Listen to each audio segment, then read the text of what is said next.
seguidores do canal Sem Embargos, estamos aqui para mais uma da nossa série de entrevistas. Não se esqueça de inscrever aqui no nosso canal, curtir nossos vídeos, o feedback de vocês é muito importante.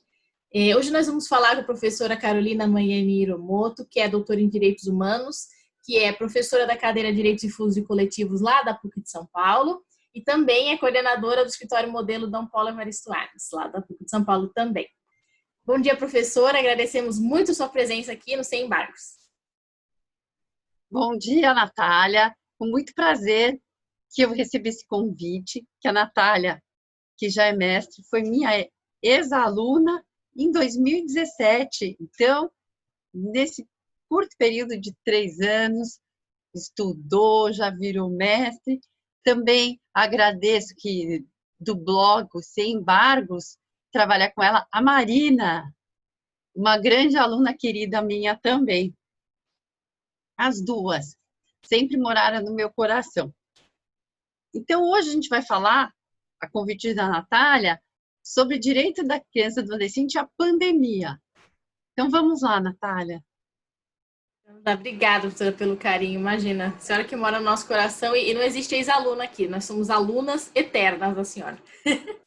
Bom, só como uma primeira pergunta introdutória, tendo em vista que nossos seguidores são, na grande maioria, pessoas que são interessadas em compreender de uma forma mais simplificada os conceitos e os institutos jurídicos que são mais complexos, né? A gente usa esse nosso juridiquês tão complexo e as pessoas nada entendem.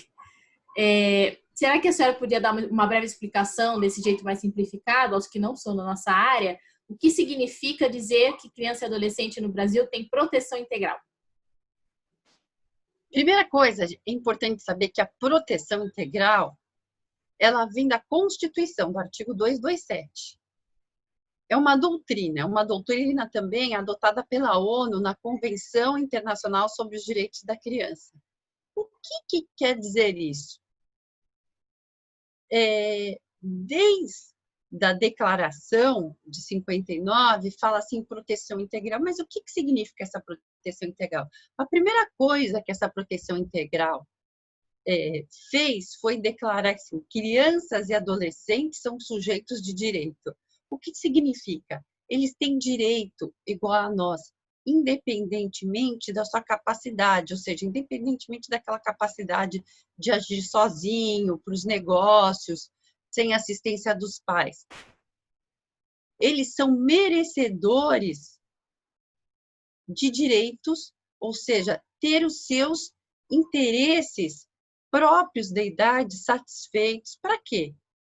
Para o desenvolvimento integral. O que é esse desenvolvimento integral? Eu garantir meios para o desenvolvimento físico, psíquico,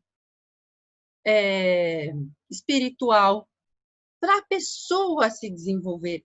E esses interesses, eles se manifestam no nosso mundo jurídico através de direitos. Eles não podem mais ser considerados como eram antigamente, que chamavam menores, crianças e adolescentes, como objeto de intervenção do Estado, ou seja, o Estado só age em relação à criança e adolescente quando tem algum problema. O Estado deve agir sempre, a sociedade e a família.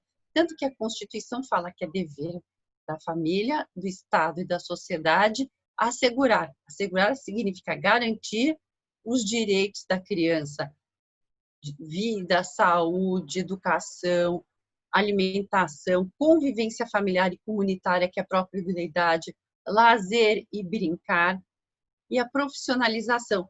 Então, todos nós estamos imbuídos no dever nas nossas atividades do dia a dia. Nas minhas atividades profissionais, eu não posso fazer nenhuma atitude, ter nenhuma atitude que atrapalhe essa proteção integral. Então, a proteção integral, ela trabalha, primeiro, na promoção e prevenção de violações. Então, ela promove direitos e previne que haja violações.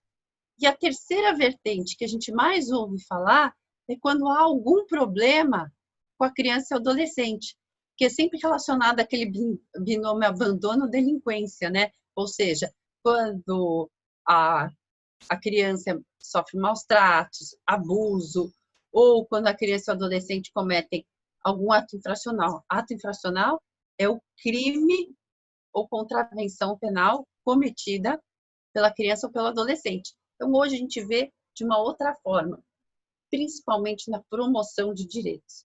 Essa promoção de direitos, ela tem que seguir dois princípios da doutrina da proteção integral. Um que é a prioridade absoluta. Criança e adolescente têm pressa na sua satisfação dos seus direitos. Por quê?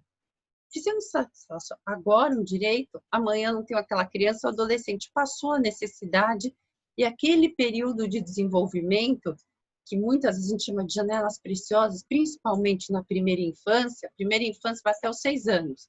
Até os 3 anos, tudo é muito intenso, porque existe a formação das ligações neurais. Então, tudo é muito intenso, tudo tem que ser feito rápido para garantir esse desenvolvimento. Então, é prioridade, é rapidez nessa satisfação. E o outro princípio, que tem um nome complicado, respeito à condição peculiar de pessoa em processo de desenvolvimento. O que significa? Eu costumo falar para os meus alunos, significa tratar criança como criança e adolescente como adolescente. Satisfazer os interesses, as necessidades do momento, pelas habilidades, competências e aptidões que já tem, ou seja, aquilo que ele já tem. Porque a gente fala assim, que a gente vai acumulando experiência e vai acumulando aptidões? Não, a gente vai perdendo algumas.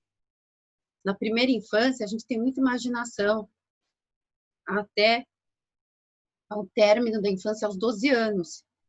Porque a partir dos 12 anos completo, o ser humano vira adolescente. Temos elasticidade, temos uma necessidade de maior proximidade, de ficar perto, de abraçar. Alguma dessas características a gente vai perdendo. Mas se elas não são desenvolvidas, a gente não consegue desenvolver as outras da próxima fase. Então, criança deve ser tratada como criança, com as suas necessidades, e adolescentes também, e não como futuro adulto. Você não pode ficar criando uma... A gente sempre pensa nas classes menos favorecidas. A irmã mais velha trabalha em casa para a mãe trabalhar fora e cuida dos irmãos e não teve infância. Acontece bastante, isso não deve acontecer. Por isso que a gente deve ter creche para as crianças ficarem até 3 anos, a partir dos 4, a pré-escola. Para ter esse desenvolvimento. Porque hoje, a família toda, o pai e a mãe, fazem parte da força de trabalho. Mas essa questão de tratar a criança como futuro adulto tem sido pior nas classes mais abastadas, que desde criança falam assim, meu filho precisa ser um ótimo executivo, isso e aquilo, e a criança não tem mais tempo para nada. É aula de judô, robótica, uma aula que desenvolve determinada habilidade de negócio que ele não entende nada, berçário bilíngue. E aí vai, por aí vai. E não tem tempo de brincar, não tem tempo do ócio. A criança tem que ter aquele tempo dele do ócio, do brincar sozinha. Então, é nesse sentido que esses princípios regem o direito da criança e do adolescente, e não só o direito da criança e do adolescente. O direito da criança e do adolescente, ele tem que chegar na comunidade, em nós. Não é só para resolver relações jurídicas controversas, ou seja, quando tem problema, existe um conflito de interesse entre o interesse da criança e o Estado, entre da família e da criança. Não, é o dia a dia, a gente tem que viver isso no dia a dia da satisfação. Isso que quer dizer proteção integral, promover os direitos da criança. Então, vamos dar um exemplo de promoção. O que é promoção? Satisfazer o direito à saúde. Direito à saúde não é só ter hospital e médico. Direito à saúde da criança envolve desde a alimentação, formação do vínculo afetivo, campanhas de acompanhamento do desenvolvimento físico e psíquico da criança, a puericultura, todos esses cuidados. Também a educação, a segurança. A segurança não é segurança só que a gente fala de segurança feita pela polícia. É a segurança emocional, da onde ela vive, da comunidade onde ela vive. É um lugar pacífico. Não há intervenção. Não é só quando tem crime que tem que ter intervenção. É a manutenção de uma estabilidade, tanto na escola, em casa, quanto nos equipamentos de lazer, em parquinhos, ter áreas abertas para o brincar e para conhecer e conviver outras crianças, e não só na escola. A prevenção, vamos dar um exemplo de prevenção. A prevenção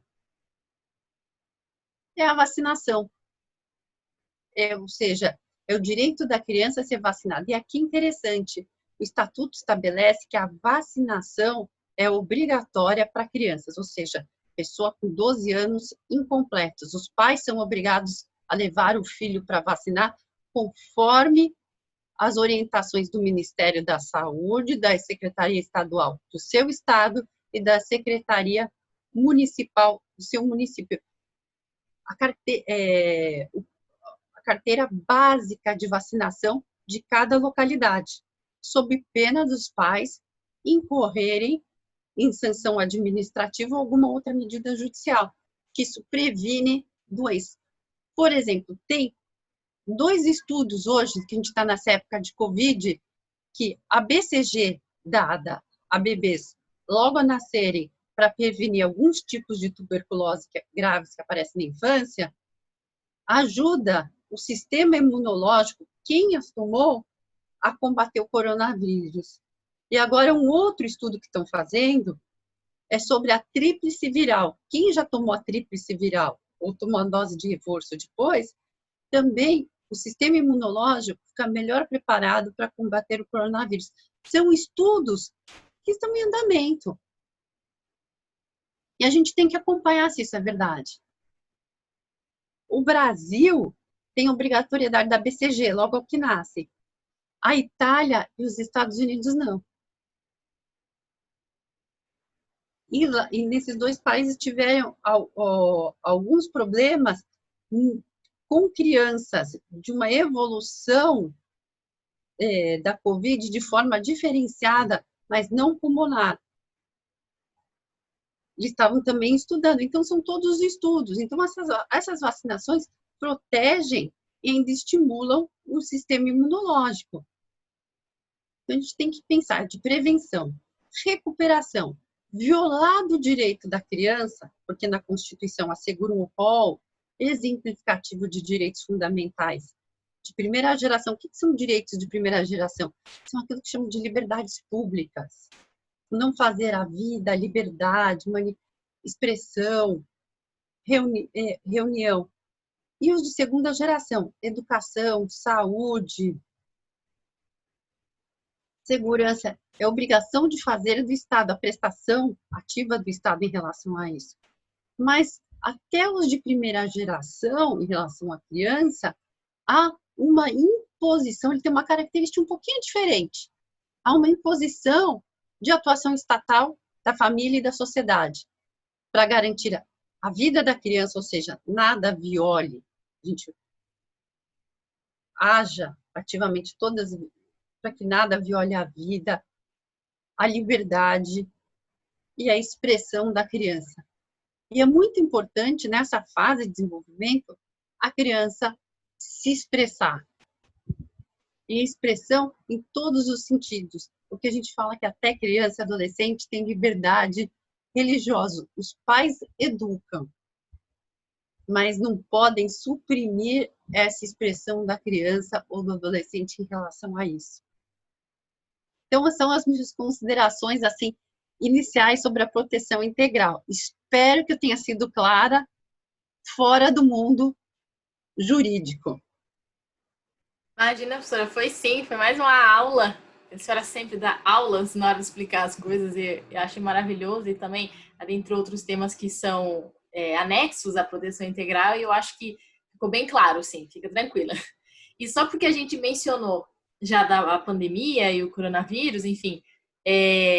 A próxima pergunta é a pergunta assim que é do século, né? Dentro da área da senhora, então, dentro da proteção integral, vamos falar só da proteção integral.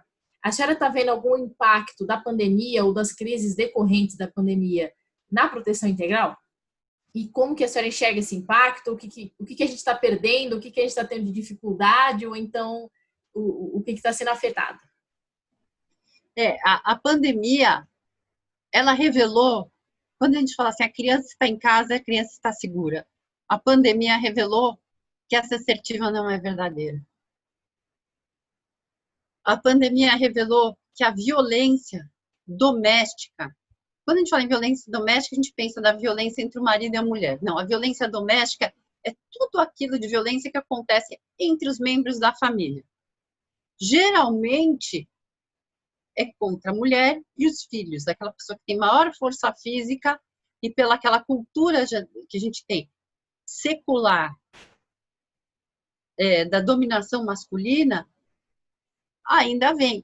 E isso é muito difícil culturalmente, só fazendo um parênteses, a gente extirpar, só falar assim, homem e mulher são iguais, pais têm que respeitar os filhos, porque a cultura ela é imbuída em dia a dia. Por exemplo, eu sou completamente contra a, a privilégios masculinos ou privilégios femininos, todos igualdade de condições, cada um com as suas diferenças, e educo meu filho assim. Mas por uma questão cultural, que a criança vai absorvendo, de vez em quando ele fica bravo comigo e fala assim para mim, vai para a cozinha, não sei de onde ele tirou isso. Aí toma uma bronca e eu explico para ele, não sei o quê, que é muito feio falar isso para as pessoas, mandar, mas não explico a conotação da cozinha porque ele ainda é muito pequenininho. Então, essa questão cultural, ela é muito preponderante na nossa sociedade. Aí as pessoas ficaram confinadas dentro de casa. Primeira notícia que saiu, aumentou a violência contra a mulher. Se aumentou a violência contra a mulher, aumentou também a violência contra as crianças. Porque só o fato, na melhor das hipóteses, do pai ou do homem, sendo padrasto ou avô que mora em casa, bater na mãe das crianças ou na avó, em alguém, mas ser ótimo pai, padrasto, avô, mesmo que não faça isso com as crianças, já é uma violência.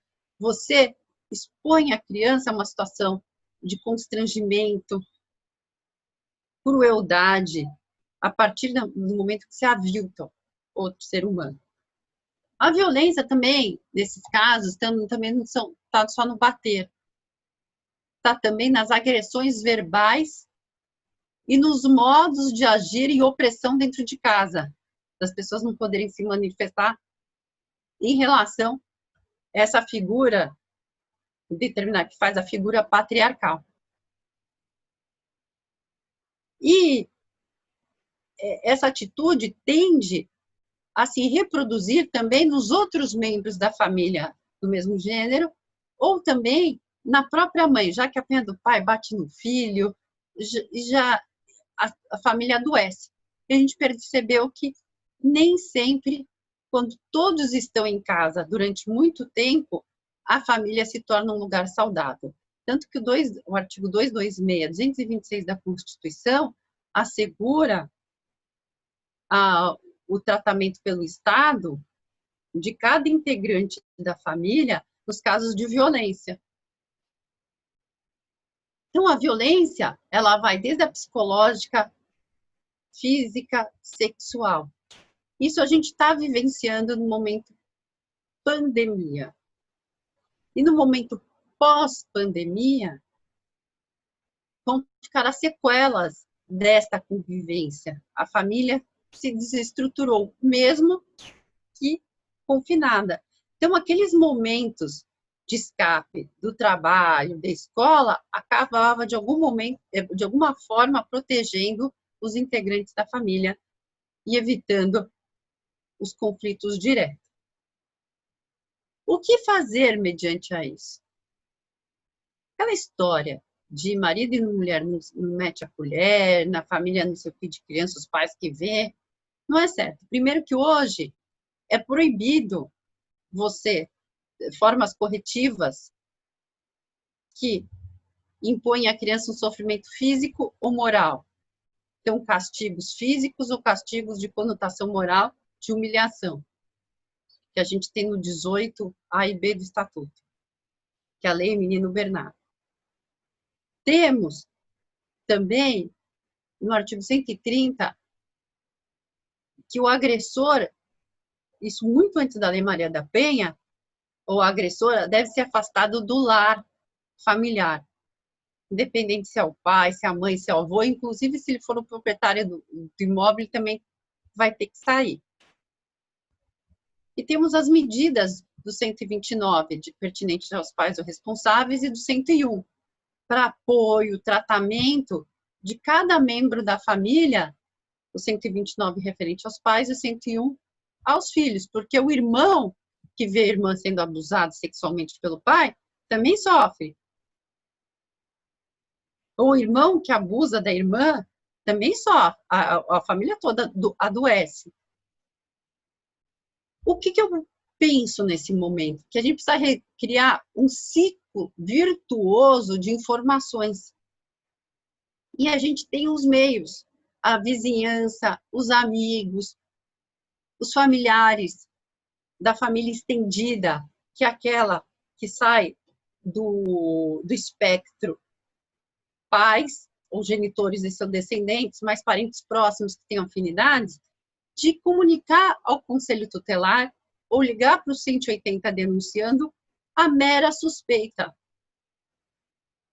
Que hoje as pessoas acham que o conselho tutelar é igual ao juizado de menores ou comissário de menores que vai lá e vai tirar a criança. Não, ele vai estudar o caso, vai ver o que está acontecendo, vai ver se essa família precisa de apoio.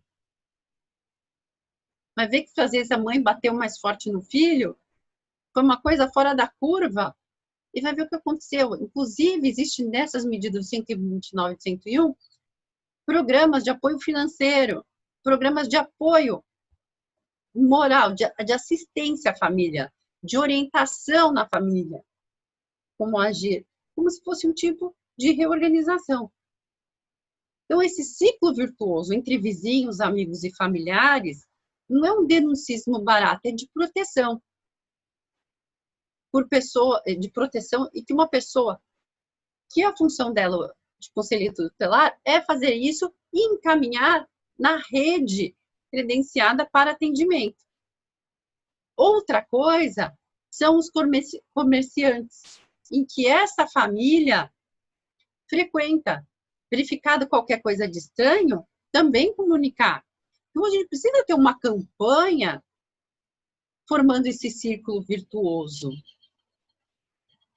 Porque se a gente for estudar o estatuto, qual que é a forma mais corriqueira dos abusos serem comunicados à vara da infância e juventude ou ao conselho tutelar? Pela escola. Só que as crianças não estão indo pela escola. Eu conversei com uma conselheira tutelar, ela falou, estou muito preocupada por todas as questões de abuso físico e sexual. A gente sabia pela escola, agora a gente não tem. A gente precisa criar outros meios, uma cultura de proteção da sociedade, da criança e do adolescente.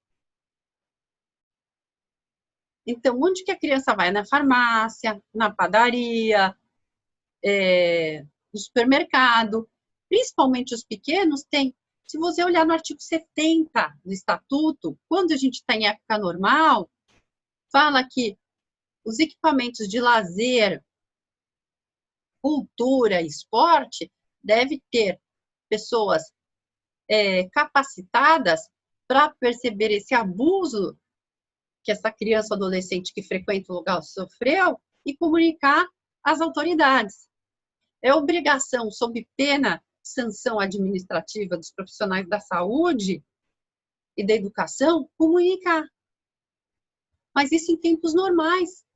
Então, hoje em dia, a gente tem uma oportunidade de ouro, que é capacitar a sociedade para a proteção das crianças. E eu dou um exemplo de um grupo de WhatsApp do condomínio que eu moro. Um dia escutaram uma mulher, parecia que apanhando por causa de uma briga por causa da filha, puseram no grupo, o que que eu faço? Eu não vou me meter na briga de casal, né? Eu escrevi, chama a polícia.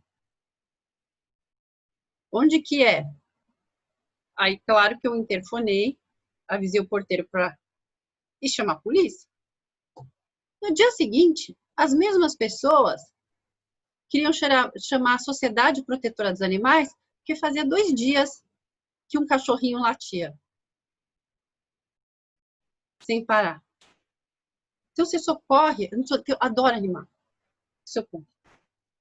Mas olha a discrepância. Aí a gente volta no passado, que a primeira busca e apreensão de crianças feitas nos Estados Unidos foi pela Sociedade Protetora dos Animais do século XIX em Nova York. Porque eles iam atrás de animais que sofriam maus tratos. Chegaram numa casa, a menina estava pior ou na situação análoga dos animais. E eles fizeram isso. Então, a gente tem que ter empatia pelas mulheres, pelas crianças, pelos idosos que sofrem. E criar uma rede virtuosa que permaneça. A gente não quer desestabilização da criança. Ninguém vai chegar a criança e tirar do orfanato, a não ser, ou não chama mais nem orfanato hoje. Tecnicamente, a gente fala acolhimento institucional, mas como a gente está para leigos, fala, orfanato não vai. Vai tentar família próxima e nem tudo vai tirar.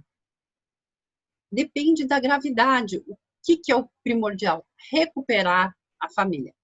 Segundo ponto, que tem me preocupado bastante, a questão dos meios digitais na pandemia. O que adolescente normalmente fica fazendo? Fica no celular, no computador, em rede social. Ali, os pais, principalmente com crianças maiorzinhas que já acessam celular e computador, tem que ter muito cuidado, porque eles são presas fáceis para aquelas pessoas que começam conversa, tentam aliciar a criança, falam para filmar genitálias, depois começam a chantagear. Se não fizer isso com seu irmãozinho mais novo, eu vou contar para os seus pais. Ou seja, estar sempre atento e avisar aos filhos que não caiam em chantagem. Os pais sempre vão apoiar. Pior, mesmo se tivesse feito uma coisa muito ruim, não deixe isso levar para frente. Cuidado que as pessoas têm que ter. Manter tudo gravado. Aplicar todos os filtros de proteção em relação à pornografia e violência em YouTube Kids, porque o YouTube Kids também tem hora que aparece, viu? No meio de um desenho aparece alguma coisa não muito boa. Aplicar todos os filtros e manter tudo gravado. Descobriu? Grave. E chame a polícia. Se não quiser chamar a polícia, por algum motivo não quer se expor, vá, comunique a Promotoria da Infância e Juventude, o Conselho Tutelar, ou direto na Vara da Infância e Juventude, da sua localidade. É só entrar no computador, dar o Google que aparece tudo. Ou mesmo comunique, faça a denúncia no 180. Outro problema, que não é de aliciadores, mas em razão do afastamento, é o namoro virtual entre adolescentes, o sexo virtual que está acontecendo. Eles estão separados, eles namoram, estão na fase da ebulição hormonal e vão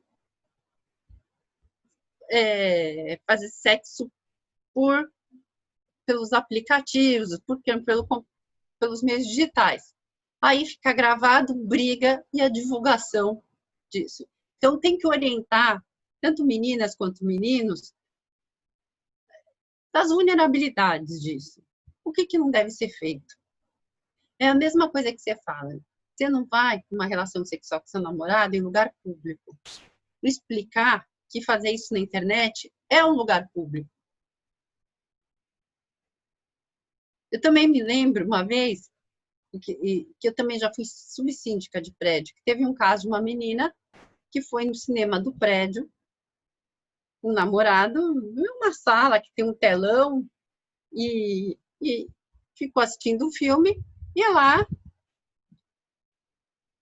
eles tiveram esse relacionamento íntimo. Só que esqueceram que tinha as câmeras de vigilância do prédio. E olha o problema que isso causa. Porque divulgar essas imagens ia causar uma conduta ilícita para quem as viu, filmou do sistema e, inclusive, crime de armazenar, porque os dois eram menores de idade. Então, esse tipo de armazenamento pode se configurar também uma conduta criminosa. Primeira coisa que eu falei, apaga tudo. Falem para quem estava monitorando as câmeras daquele dia, se filmar, divulgar ou sair, ele vai responder por crime. Não pode. Então, a gente tem que tomar esses cuidados e orientar os filhos em relação a isso. E é difícil orientar filho. Então, mas a conversa, demonstrar que é a mesma coisa que o público.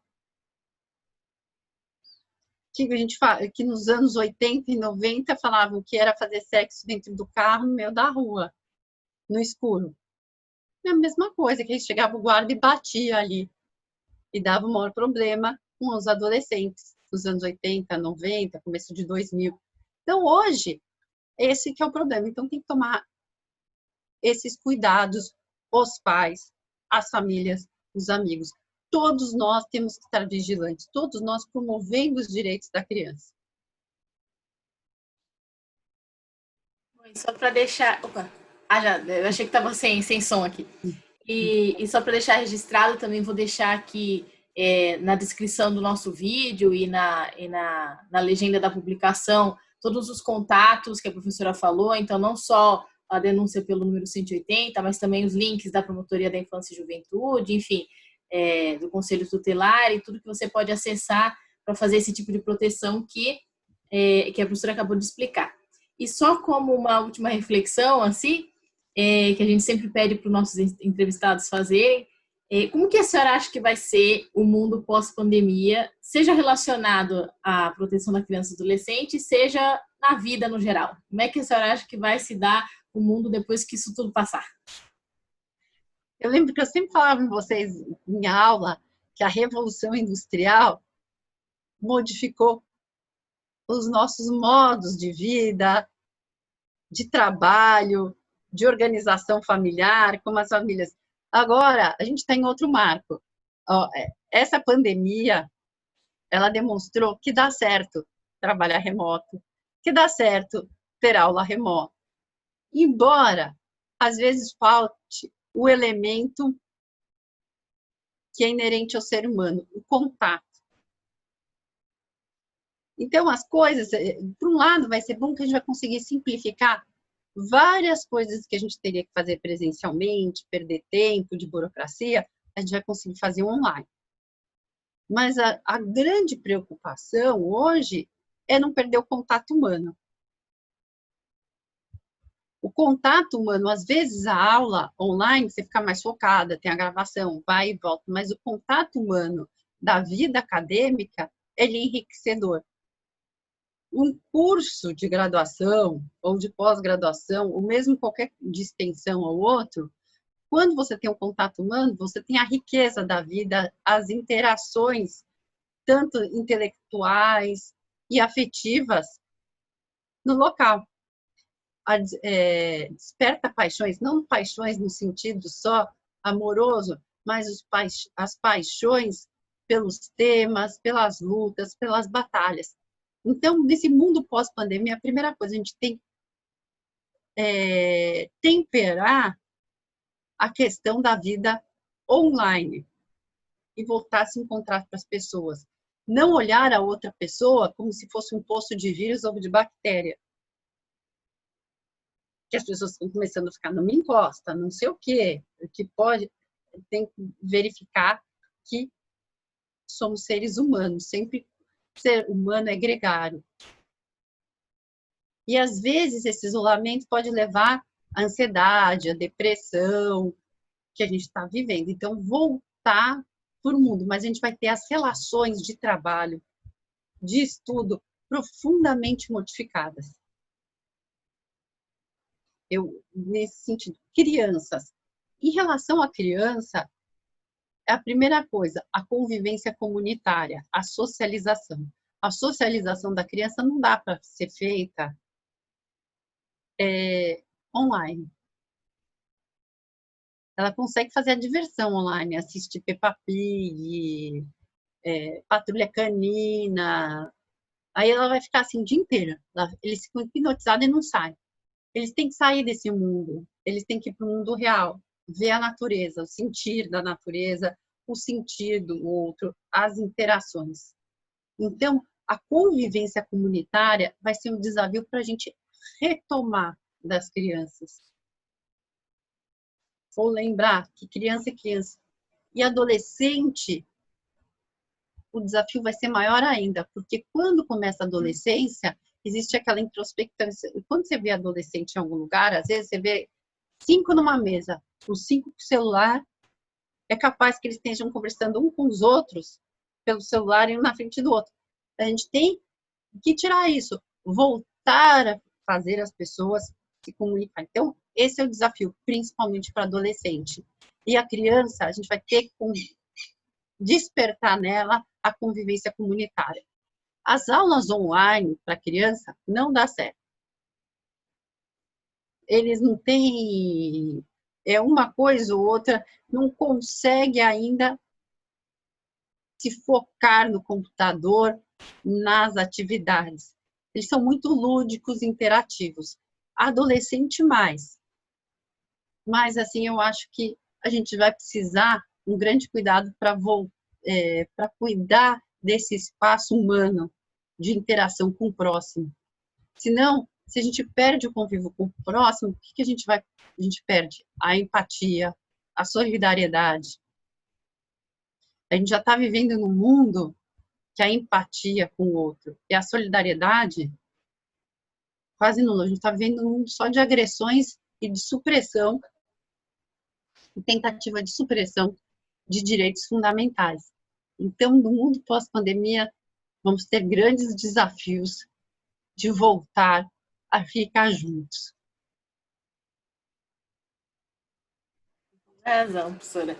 Muito obrigada, professora, por vir aqui online no Sem Embargos e dar essa aula maravilhosa para a gente e compartilhar suas reflexões aí sobre a proteção da criança e do adolescente na pandemia e na pós-pandemia. A gente espera que o cenário melhore o mais rápido possível, não só viralmente, mas convivialmente, né? Enfim, entre a nossa convivência pessoal, porque nós somos seres, como a senhora disse, de muito contato, então estar perto de pessoas, abraçar pessoas, enfim, sentir esse contato físico é importante para nós, isso é uma coisa inclusive cultural, né? Estava lendo outro dia um artigo que mencionava isso, que outras culturas, seja europeias, enfim, tem essa coisa do convívio não ser tão de toque, né? Não tanto contato físico.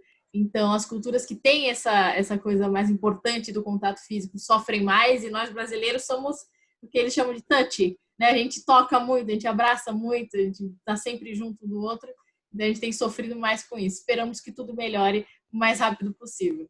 Então, agradeço Só mais. uma coisa, eu não sou nada contra online, eu acho legal, eu acho que tem que ter todos os meios, só que a gente não pode estar restrito só no virtual.